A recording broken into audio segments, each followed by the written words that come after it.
Assalamu alaikum wa rahmatullahi wa barakatuh. Today we're going to profile the work of the Japanese scholar Toshihiko Izutsu. Izutsu was a renowned Japanese philosopher and scholar known for his work in Islamic studies and comparative religion. Born just at the beginning of the First World War in Tokyo in 1914, he had an extensive academic career that spanned philosophy, linguistics, and religious studies. His most significant contributions are in the field of semantic analysis of the Qur'an and his efforts to bridge Eastern and Western philosophical traditions. His notable work include God and Man in the Qur'an, where he explores the semantic structure of the Quranic worldview. And the other one that's important is his works entitled Ethico-Religious Concepts in the Qur'an. Izutsu was also adept in several languages, which enabled him to study various religious texts in their original forms. Izutsu's work is appreciated for its depth and its innovative approach to understanding religious texts through the lens of language and semantics, which open new avenues in the study of Islam and comparative religion. His teachings and writings continue to influence scholars around the world. To note that his emphasis is on semantics and the Quran in this case. Let me say more about the field of semantic analysis. In the context of Toshihiko Izutsu's work, semantic analysis involves explaining how the structure and usage of words in the Quran contribute to its overall worldview and theological philosophy. Semantic analysis is a branch of linguistics that studies the meaning of words, phrases, and sentences in language. It explores how language communicates meaning and how linguistic elements interconnect to form coherent messages. This analysis can involve various aspects of language, including word meaning, as in lexical semantics. This aspect focuses on the meanings of individual words or terms, including their definitions, connotations, and the relationships between them, such as synonyms, antonyms, and polysemy, words with multiple meanings. Then, the second component of semantics would include sentence meaning, or compositional semantics. This explores how words combine into phrases and sentences to generate new meanings governed by rules of syntax.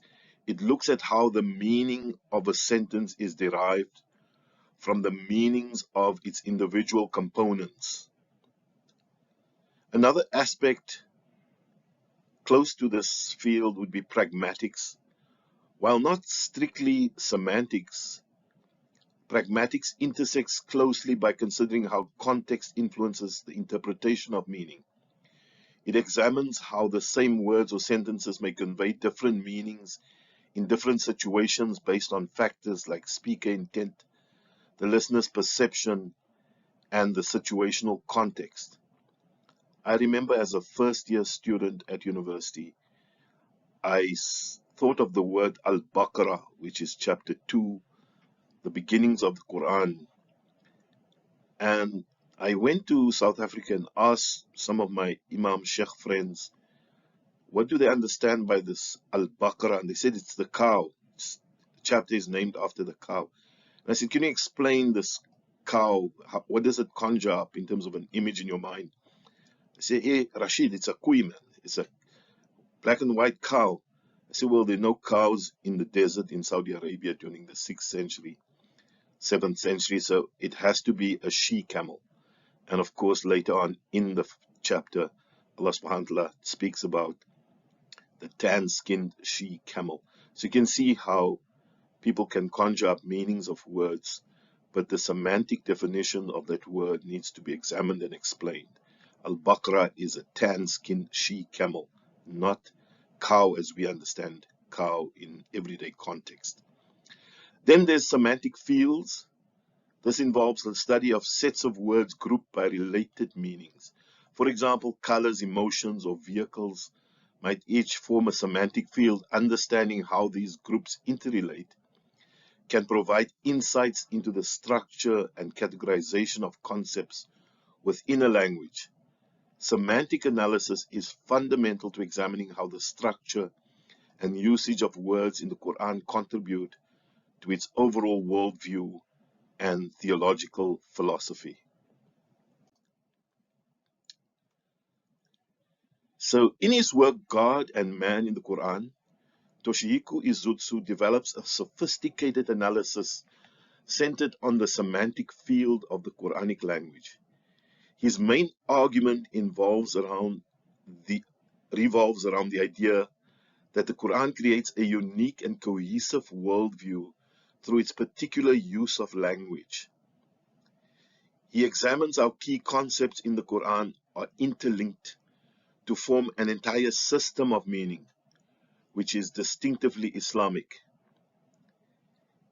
He focuses on the relationship between divine and human qualities, exploring how words related to ethical and religious life are structured semantically in the Quran. For Izutsu, understanding these semantic structures is crucial to understanding the Islamic view of the universe, the role of humans within it, and the nature of Allah subhanahu wa ta'ala.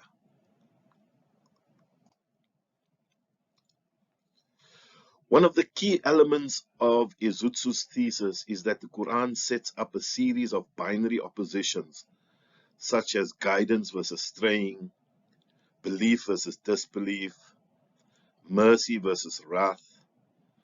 These serve to delineate the moral and cosmological order of the Islamic worldview. These oppositions define the relationship between God and man, characterizing human life as a journey towards or away from divine essence.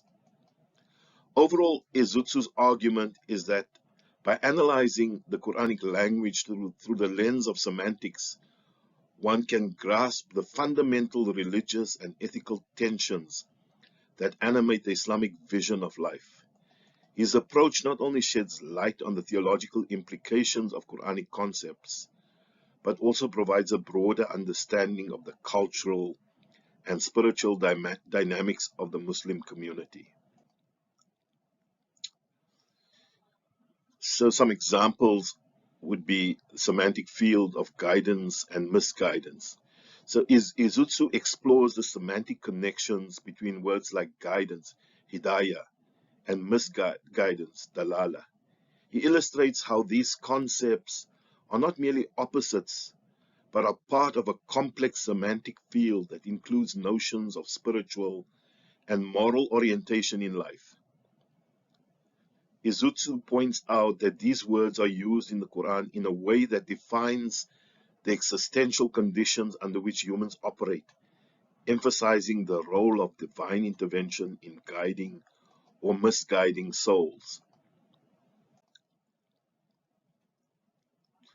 Another significant argument in Izutsu's work involves the analysis of the name Allah and the attributes of Allah, such as the merciful, Ar-Rahman, and the wrathful.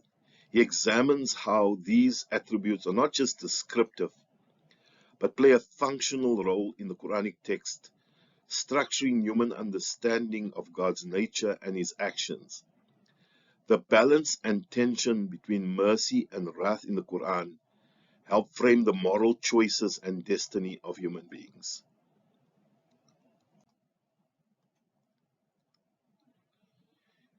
Izutsu delves into the semantic structure linking belief, iman, and unbelief, kufr, by analyzing how these terms are used in various contexts in the Quran. He argues that they represent more than personal faith or its absence. They signify one's alignment with the cosmic order established by Allah subhanahu wa ta'ala. This relationship affects every aspect of a believer's life and responsibilities under Islamic law and ethics. The study of ethical terms like justice, adl, and oppression, dhulm, reveals how intertwined and dynamically these concepts are represented in the Qur'an. Izutsu points out that these terms define not only legal and ethical standards, but also the broader cosmic balance that is maintained or disrupted by human actions. Izutsu stresses the interconnectedness of key Quranic concepts like Iman, faith, Kufr, disbelief, Taqwa, God consciousness, and Dhikr, remembrance of Allah subhanahu wa ta'ala. He demonstrates how these concepts are not isolated, but are semantically linked within the Quranic text, forming a coherent system that guides the believers in their spiritual and everyday lives. Another significant argument involves the relationship between divine attributes and human actions. Izutsu analyzes how attributes of God such as Rahma and Rahim, compassionate, interact with human qualities and actions. This interaction underpins the moral and theological structure of the Quran, emphasizing that human behavior should reflect divine qualities, thereby aligning humans more closely with the divine will of Allah subhanahu wa ta'ala. Toshihiko Izutsu's work is groundbreaking in that it shows how the Quran uses language not just to communicate laws and stories, but to construct a comprehensive, interconnected worldview. His semantic approach allows readers to understand the Quran's ability to shape the thought and behavior of its adherents through the strategic use of language. Subscribe and like to this channel if you would like to see more of these lectures. Remember that we are on the road to Islamic Renaissance post-Western hegemony. Jazakallah khairan.